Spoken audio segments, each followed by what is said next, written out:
We have seen how primitive city-states were constituted by religion, and which were the institutions produced by it. Even if most sources speak about Rome and Athens, most Greek and Italian societies were fabricated almost identically because they shared this common constitutional input. They would also suffer almost identical revolutions in roughly a similar period. Some cities would start early with the revolutionary path, like Athens. Others, like Sparta and Rome, would start later, and in the case of the latter, take a very specific form, which set it apart. The ancient families and city-states were aristocratic institutions. It was a patrician social entity, made with patrician laws and privileging the nobility, whose exclusive social position was given by birth, over the rest of the population. As we have seen, the families organized in a pyramid in which the senior branch and cadet branches, the patricians, meaning those who descended from a pater, came first, and second in the hierarchy respectively, and the clients, with no pater in their ancestry but subjected to those who did, came third. Inequality and class difference existed already in the clans. To start, in its earliest form, only the firstborn son could inherit and become the leader of the family, while secondary branches could not, and were subjected to this pater, assuring the family's indivisibility. However, senior and secondary branches both equally descended from a pater, and thus both were called patricians. This would be a key factor in the upcoming dissolution of this once indivisible structure. Clients, in the other hand, belonged to the gens, but were not equal to the patricians.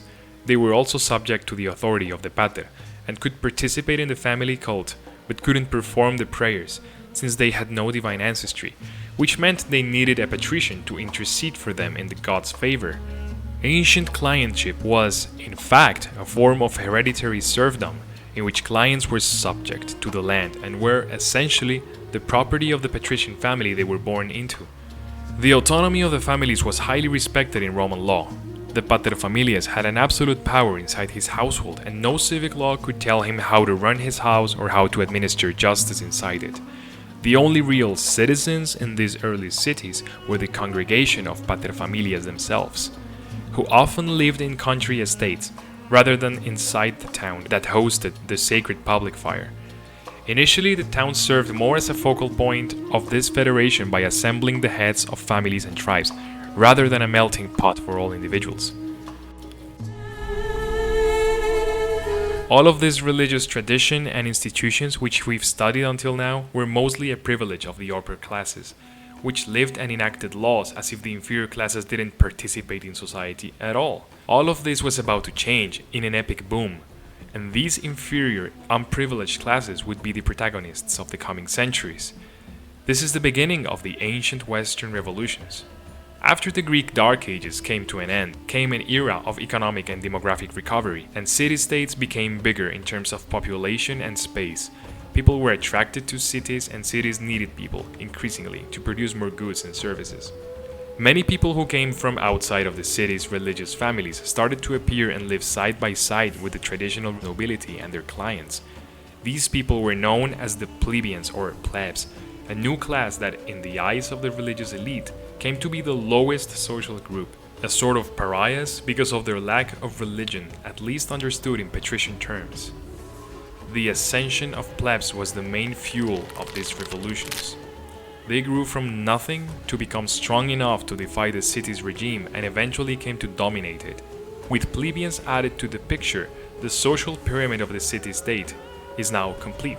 We have the nobility with a senior branch on top and cadet branches below. Then come the plebeian outsiders, and finally the clients.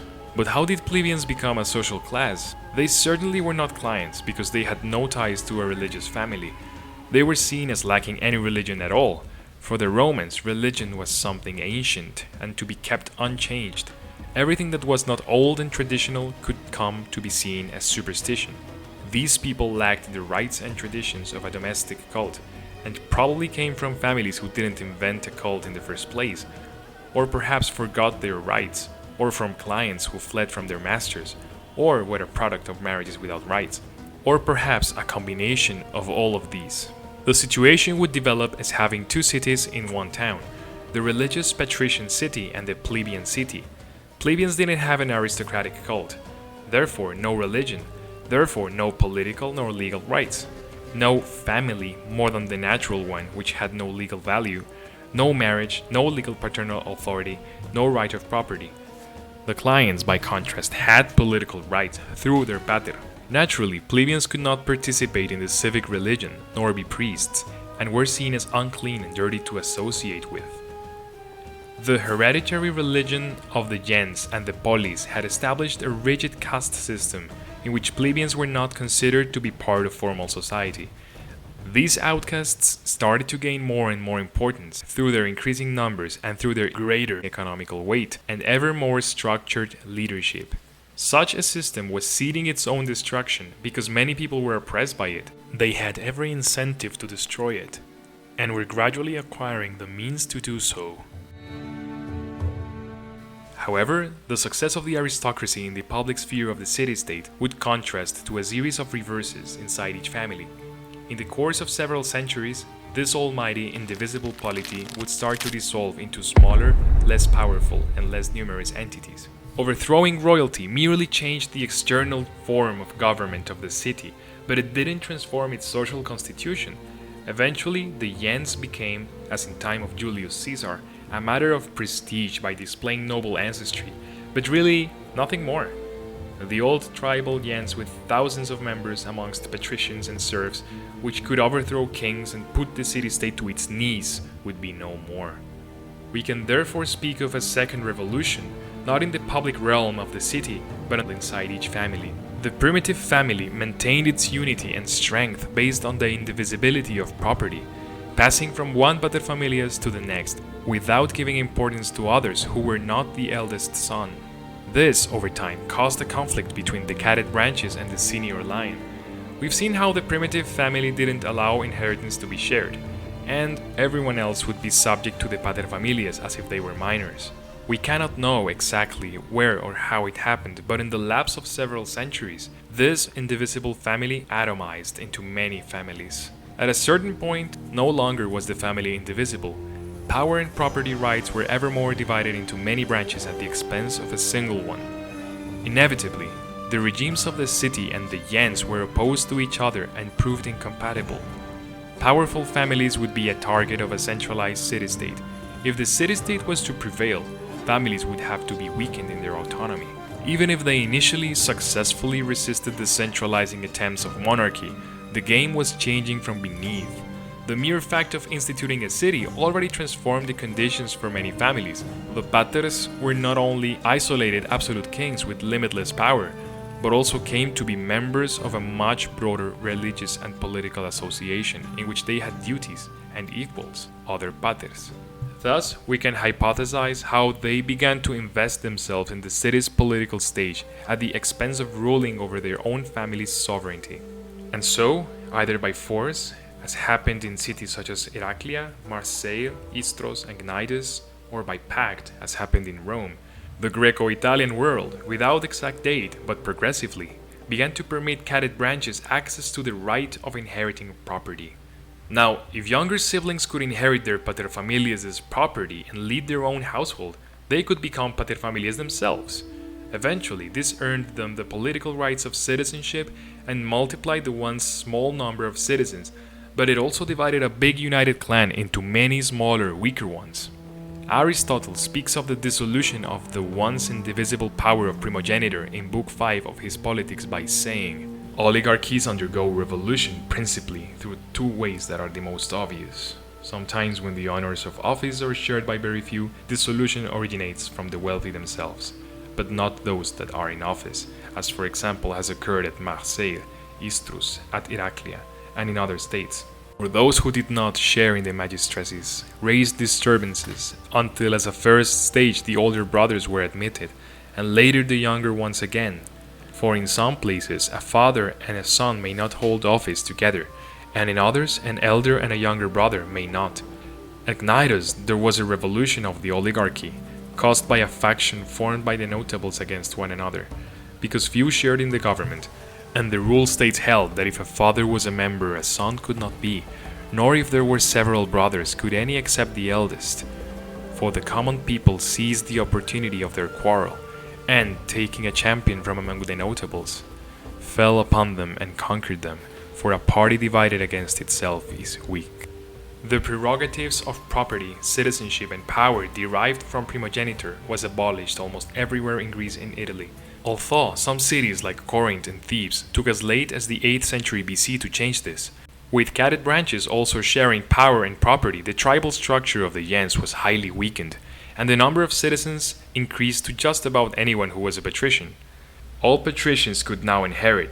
Their citizenship was granted, and they erected their own vestas, separated from that of the former senior branch, although some religious privileges were likely retained by it, like priestly dignity. All of this weakened the nobility by dividing the aristocratic entity par excellence, the clan, the gens.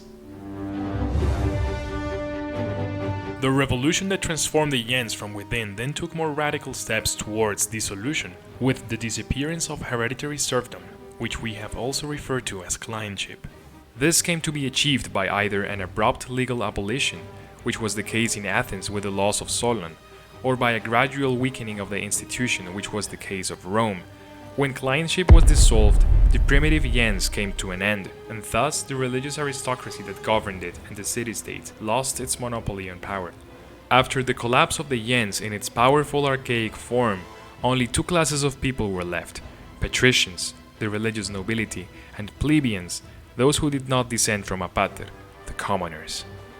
Clients, being the lowest class inside the gens by their condition as serfs, increasingly fought for their emancipation, and thus, in a matter of centuries, clientship disappeared as an institution.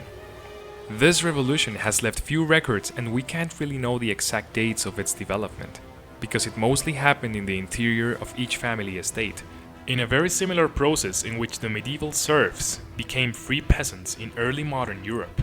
Nevertheless, by comparing an institution in two distinct points in time and seeing how it has changed or disappeared, one can infer that something must have happened in between. Just like we can know that in the year 1000 most people in Europe were serfs, tied to the land through feudal obligations, and we can also see that in the year 1850 serfdom was practically inexistent in European countries except for Russia.